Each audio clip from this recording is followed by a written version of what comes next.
Hi friends, कैसे आप लोग? उम्मीद है आप लोग अच्छे होंगे। फ्रेंड्स ध्यान दीजिएगा, आज हम लोग 13.1 का क्वेश्चन नंबर 2 देखने वाले हैं।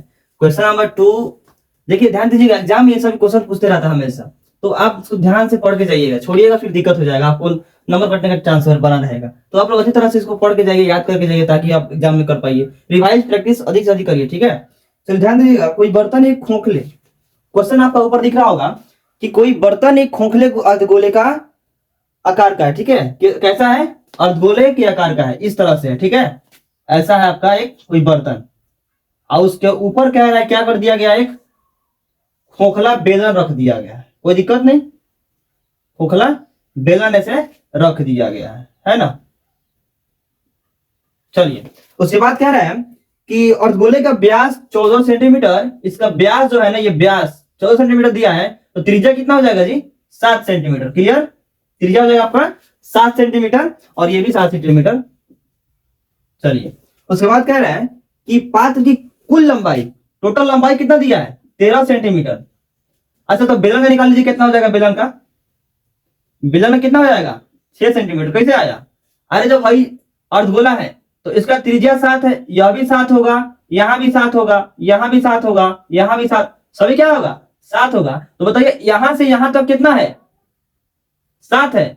अब पूरा कितना है? 13 है। तो 13 में 7 जोड़ेगा तो कितना बचेगा? 6 बचेगा। आपको बात समझ आएगी नहीं? आया?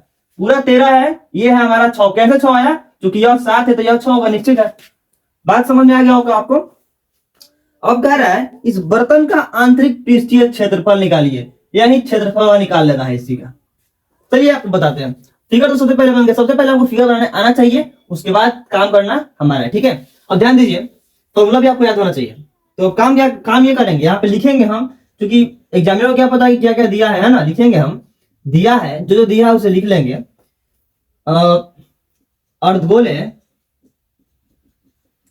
का व्यास, व्यास दिया है ना, अर्धगोले का व्यास कितना दिया है? 14 सेंटीमीटर। तो क्या हो जाएगा? त्रिज्या बराबर 14/2 बराबर 7 सेंटीमीटर। समझ में आया? त्रिज्या क्या होता है? व्यास का आधा होता है ना। अब ध्यान दीजिएगा, उसके बाद क्या क्या दिया है? उसके बाद दिया पात्र की कुल लंबाई, पात्र की कुल लंबाई बराबर 13 सेंटीमीटर तथा त्रिज्या बराबर 7 सेंटीमीटर। तो लिखेंगे बेलन की लंबाई बराबर 13 - 7 बराबर 6 सेंटीमीटर। यह बात आपको समझ में आया कि पात्र की कुल लंबाई 13 और त्रिज्या 7 है, तो बेलन की लंबाई कितना हो जाएगा? 6 सेंटीमीटर। इस हिसाब से आपको ये समझाए हैं, वही बात यहाँ पे लिख दी है। बस आपका क्वेश्चन समाप्त हुआ। अब इसका निकाल लेना है। तो अब लिखना है, तो पात्र का क्या पूछ रहा है? आंतरिक पृष्ठीय क्षेत्रफल बराबर, पात्र का आंतरिक पृष्ठीय क्षेत्रफल। फॉर्मूला याद है आपको? नहीं याद है? याद कर लीजिए, एग्जाम काफी करीब है। तो पात्र का आंतरिक पृष्ठीय क्षेत्रफल बराबर, अब बताइए इसका आंतरिक पृष्ठीय क्षेत्रफल और इसका दोनों का जोड़ लेंगे तो निकल जाएगा हमारा।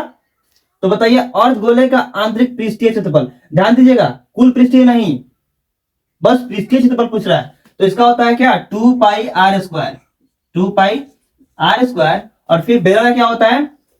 2πrh। बस पृष्ठीय है इसलिए यहाँ पे ये लगा रहे हैं।